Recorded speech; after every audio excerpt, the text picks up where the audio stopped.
আসসালামু আলাইকুম দর্শক। আজকে 13ই ডিসেম্বর 2024 রোজ শুক্রবার। আজকে যেই মুহূর্তে আমি আপনাদের এই ভিডিওটা ধারণ করতেছি, এটা একটা পবিত্র জুমার দিন।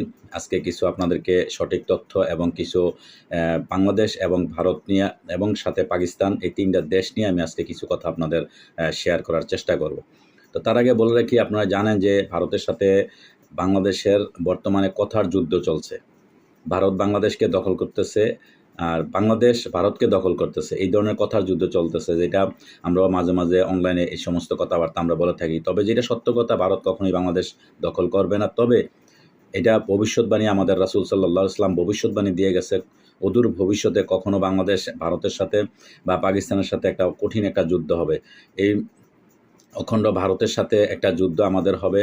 সেই যুদ্ধে মুসলমান আলাদা এক হয়ে যাবে এবং হিন্দু আলাদা হয়ে যাবে। হিন্দু মুসলমানদের মধ্যে একটা কঠিন একটা যুদ্ধ হবে, সেটা অনেক পরের ব্যাপার-স্যাপার। বর্তমান যে পরিস্থিতি নিয়ে আমি আপনাদের বলছি, যুদ্ধটা কেন হবে না? কারণ ভারতও সবদিকে একটা দেশ যখন আরেকটা দেশের সাথে যুদ্ধ করবে, তখন তার নিজের অস্তিত্ব নিয়ে আগে চিন্তা করবে।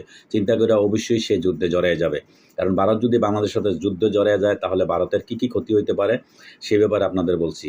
আর ভারতের শক্তি আপনারা জানেন, বাংলাদেশের থেকে কয়েক গুণ বেশি শক্তি আছে, যেটা বাংলাদেশ 10 মিনিট, আধা ঘন্টা বা 1 ঘন্টা যুদ্ধ করার মতন ক্ষমতা ভারতের সাথে নাই। তবে বিভিন্ন কৌশল, বিভিন্ন রকমের আউট কিছু সমস্যা ভারতের হতে পারে। ভারতের সাথে যুদ্ধ হলে আউট সমস্যা ভারতের, এটা ভারত চিন্তা করে। 1 নাম্বার হচ্ছে, যখন ভারত বাংলাদেশের সাথে যুদ্ধে জড়ায় যাব, তখন সাথে যে চীন আছে বা পাকিস্তান আছে, তারা সুযোগের সদ্ব্যবহার করবে। তারা অবশ্যই ওই দিক দিয়ে তারা ইন্ডিয়া ঢোকার চেষ্টা করবে, ইন্ডিয়া হামলা করার চেষ্টা করবে, এটা ভারত বুঝে। 1 2 নাম্বার হচ্ছে, ভারতের ভিতরে অনেক রকমের ঝামেলা চলতেছে, অনেক রকমের কী জানি বলতেছে, আন্দোলন চলতেছে। কারণ ভারতও কিন্তু অনেকটি এলাকা, আপনারা জানেন 30টার উপরে রাজ্য ভারতের মধ্যে আছে। তার মধ্যে সবচেয়ে বেশি মুসলমানদের বড় বড় যে স্থানগুলো আপনারা জানেন, গত 1992 সালে ভারতের বাবরি মসজিদ ভেঙে দিয়েছিল এবং ওইখানে পরে মন্দির করা হয়েছে, রাম মন্দির করা হয়েছে। 1 লক্ষ লোক মুসলমান এই মসজিদে একসাথে নামাজ পড়তে পারত। এটা মুসলমানদের জন্য একটা ভারতবর্ষের মধ্যে, পুরা ভারতবর্ষের মধ্যে একটা ঐতিহ্যবাহী মসজিদ ছিল। সেই মসজিদরা ভেঙে দেওয়া হয়েছে। আজমির শরীফ ভারতের মধ্যে আছে। দেওবন্দ, যেটা আমাদের কওমি অঙ্গনের মাদ্রাসা, সবচেয়ে বড় মাদ্রাসা ভারতবর্ষে, দেওবন্দ, সেই মাদ্রাসাও ভারতবর্ষের মধ্যে আছে।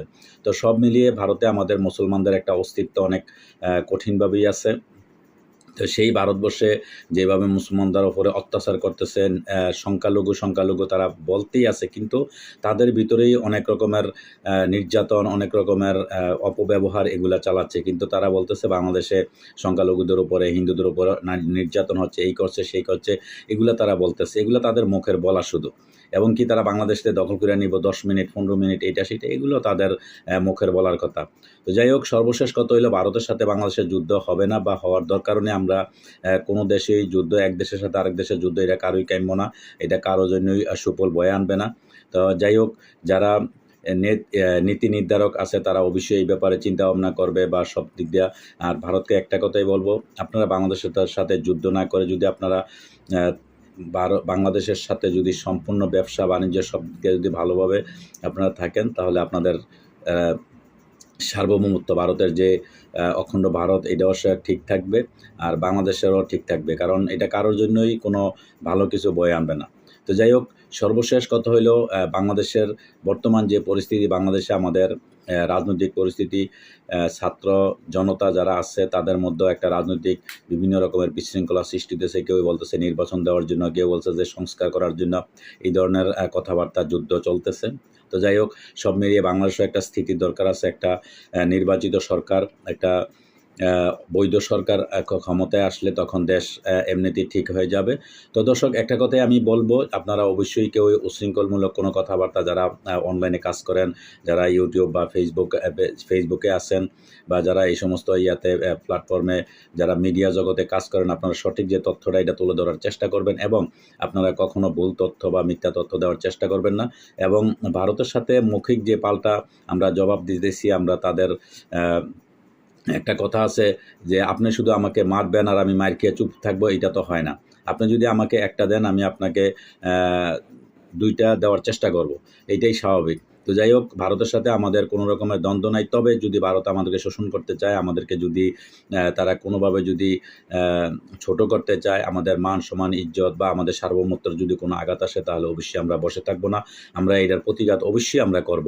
কারণ এই ব্যাপারে আমরা ইনশাল্লাহ সবাই দেশে এবং দেশের বাইরে পৃথিবীর যেখান থেকে আমরা বাংলাদেশের ভাষা যারা কথা বলি, যারা বাংলাদেশের জন্মসূত্রের নাগরিক, আমরা সবাই এটা সোচ্চার আছি। আমরা সবসময় এই ব্যাপারে আওয়াজ তুলব, এই ব্যাপারে আমরা অবশ্যই কথা বলবো।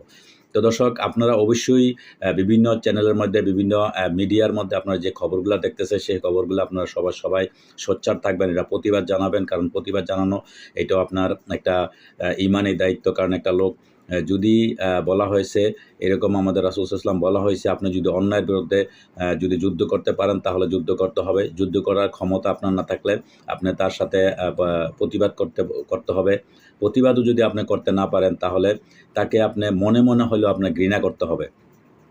যেহেতু ভারত এগুলা অন্যায় করতেছে, ভারতের যত কিছু করতেছে এই পর্যন্ত, কারণ আপনারা জানেন যে অতীতের যে আমাদের সাবেক যে সরকার ছিল, সরকারের আমলে বাংলাদেশে অনেক তারা নির্যাতন করছে, অনেক কিছু চষে তারা খাইছে বাংলাদেশের যত রকমের, যেটা আমাদের সাবেক প্রধানমন্ত্রী বলেছিলেন যে ভারতকে যা দিছি আজীবন মনে রাখবে, এই ধরনের কথা বলছে। এবং পররাষ্ট্রমন্ত্রী বলছিল তাদের সাথে আমাদের স্বামী স্ত্রীর সম্পর্ক, অনেক কিছুই বলছে, যা বলছে বলার মতো না। যাই হোক, সব মিলিয়ে বাংলাদেশের অনেকটা তারা শুধু বাংলাদেশ থেকে নিয়েই গেছে, বাংলাদেশকে কিছুই দেয় নাই, বিনিময়ে বাংলাদেশ কিছুই পায় নাই।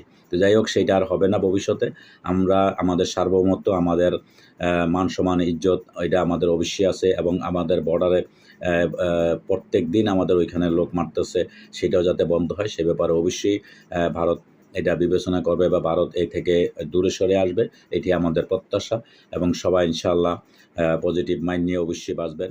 আল্লাহ হাফেজ, ভালো থাকবেন।